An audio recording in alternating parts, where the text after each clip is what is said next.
Hey, welcome to the process. My name is Dr. John Bush. This is a continuation of ADP's fourth, fifth, sixth, fifth, sixth, seventh, eighth rounds, looking at expected fantasy points per game at the end of the season. So it's a before and after. I've done the first 4 rounds and I've done positional in 2 other lessons previous. This is a continuation here. I think it's important to understand what is expected versus what is hoped for, right? We all hope for those super sleepers, but really, what can we expect? I think this data, at least using the last 4 years, will let us be a little bit more realistic. I know there are clickbait and whatnot out there that, we got that secret sleeper and stuff. What is a sleeper? I mean, to me, looking at the data, how many rounds down before we declare we're in sleeper territory there? Expectations are pretty slim for anything dramatic. I mean, if you look at, and this is RB versus WR, ADP 49 to 60th pick. This is percentile of the RBs in blue and wide receivers.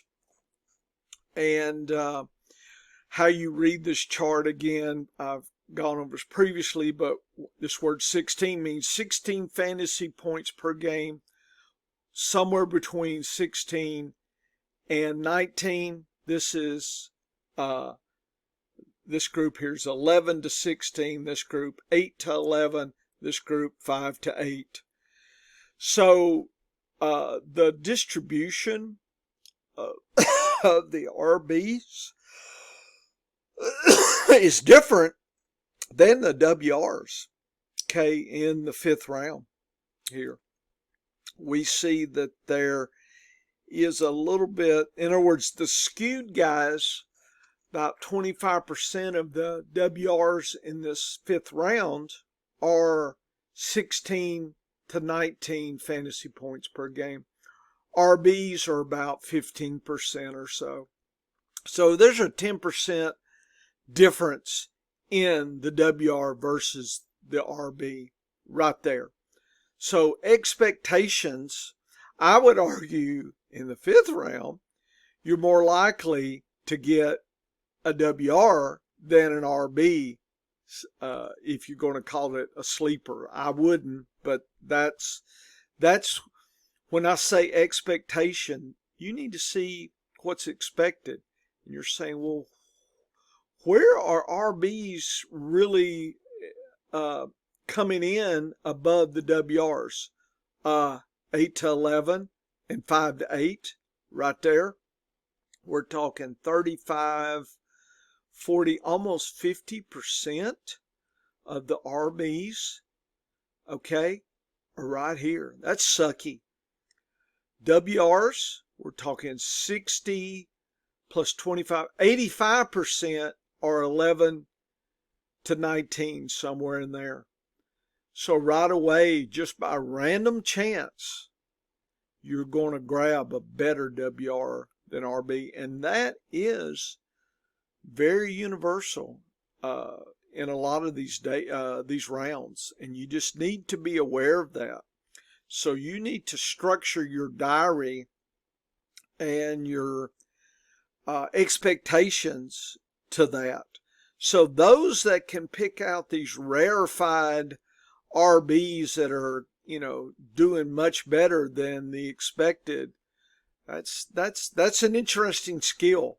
Okay, I would want to see several years of success before I clicked on anybody's links. And by the way, I'm almost 100% sure people are not looking at this kind of metrics data, and they should be. What can I say? I don't know. I don't know. So next round, 60 to 72. So what is that? 65th? Is that the 6th round? Is that what we're talking? 6th round? Somewhere in there. And again, notice there actually are just a tad. You talk about sleepers. Look at these WRs sitting right there at 19 to 21. And then here's 16 to 19. So those are about maybe 15%. RBs 5. So 2 to 3 times more WRs in these extreme areas. Most of the time in this range, you're going to grab from 11 to 16. I mean, I don't care what.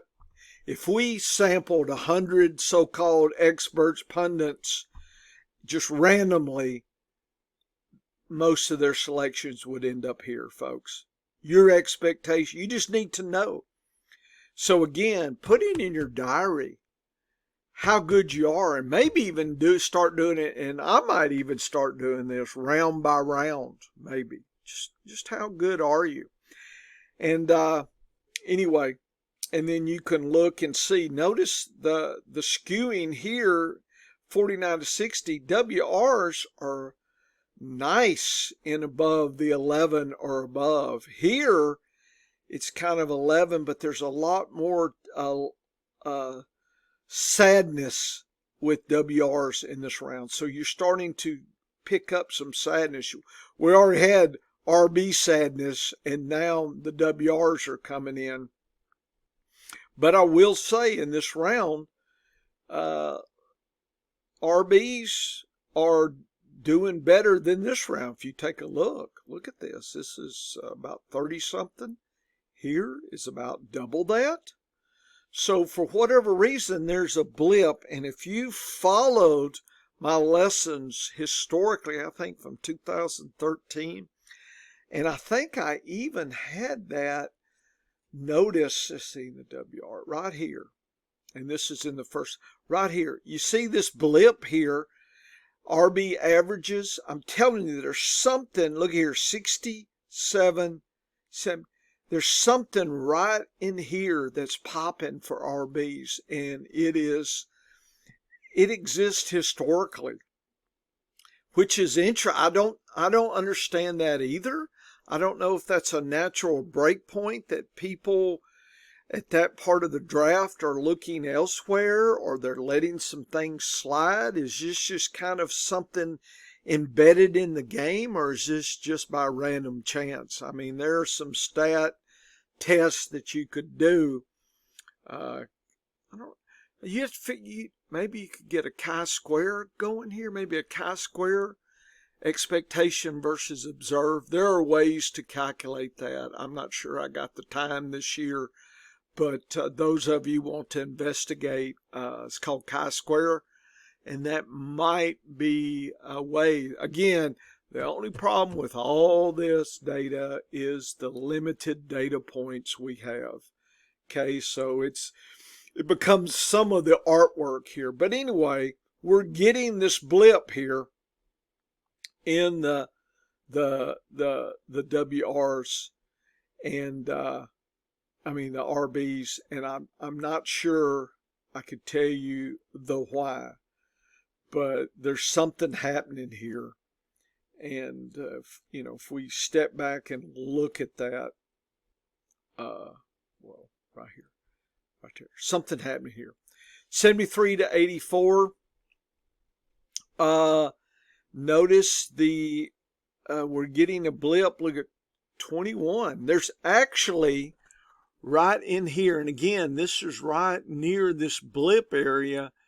There's almost 10% RBs are delivering nice returns. So to me, this is evidence of a sleeper right here for an RB.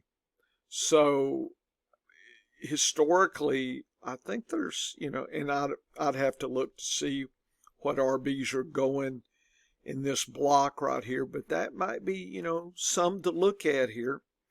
Again, the sadness, we're starting getting an unfortunate chunk, almost a third RBs being 5 to 8, so they're sad. But there's still, notice in this range, WRs are starting to fill in this sadness area here. So just be aware there's a degradation of solid WRs here coming. It left it after the 60th. We started seeing it here, and it's starting to break apart there, and we're getting a higher level of distribution of 8 to 11 type WRs, about a third. So, you know, again, you're starting to still stay in this range, but it's dropping. Okay, so you're starting to pick up some of these sour ones here. I call it sour ones. Next round, 85 to 96. Still having a nice, about, what is it? Still about 50% WRs. So I think people have historically in this draft area, if you can't figure out your so-called, in quote, sleeper RBs, like I said, here's some. There's a little evidence of something in here, maybe a little something in there. If you can't figure who those are, there's something to be said for just grabbing a WR here at this point, because you got about a 50% chance of landing in this range. That's, you know, if nothing else, time's ticking on the clock. All I'm saying, well, you know, and again, are you good at it? I mean, from the data and the way it's doing, I think I would really put into my diary, try to track my RBs in 5th, 6th, 7th, and 8th round. I think I'd really want to know my expertise. I think if you're finding you're sad, because statistically, most of you, no offense, will be picking in these sad zones here below 11. Okay, that's just what the data is telling us. That is the reference class forecast. Nothing else put on the table, folks. You just need to get, you know, wake yourself up here and understand what you're picking against. Not your teammates, but just the public. We're going against the public here, looking for that value. And here it is.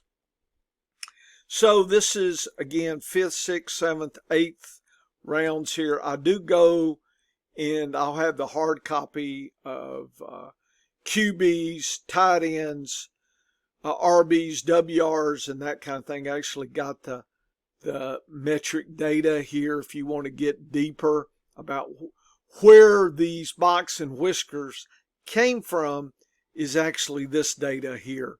And this is in the 49 to 60th. This is the next 61 to 72. And I'm not really talking a lot about the tight ends and whatnot and the quarterback, but you could follow that as well there. And, you know, you could actually make your own percentile. You could make one of these frequency charts if you wanted to as well. And I'll have the hard copy up on the Science of Fantasy Football if you're interested here. And you can see what we got. What else?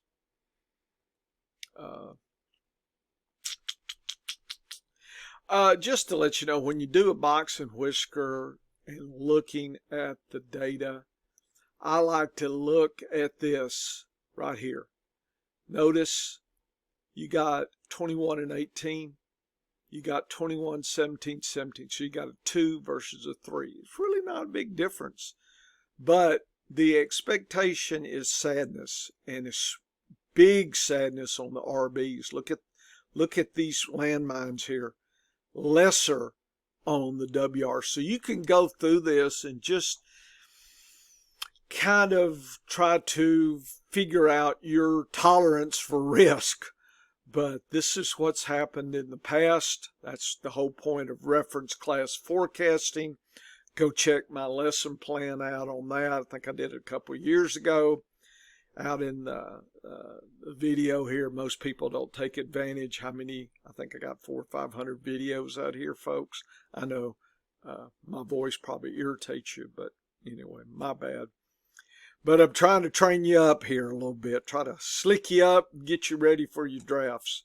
And this is the only way I know how to do it is refining your expectations of the upcoming draft. Okay, so that is 5th, 6th, 7th, 8th round. I'll come back and do, I guess, 9, 10, 11, 12. Okay, I'll do that, and we'll see what we got.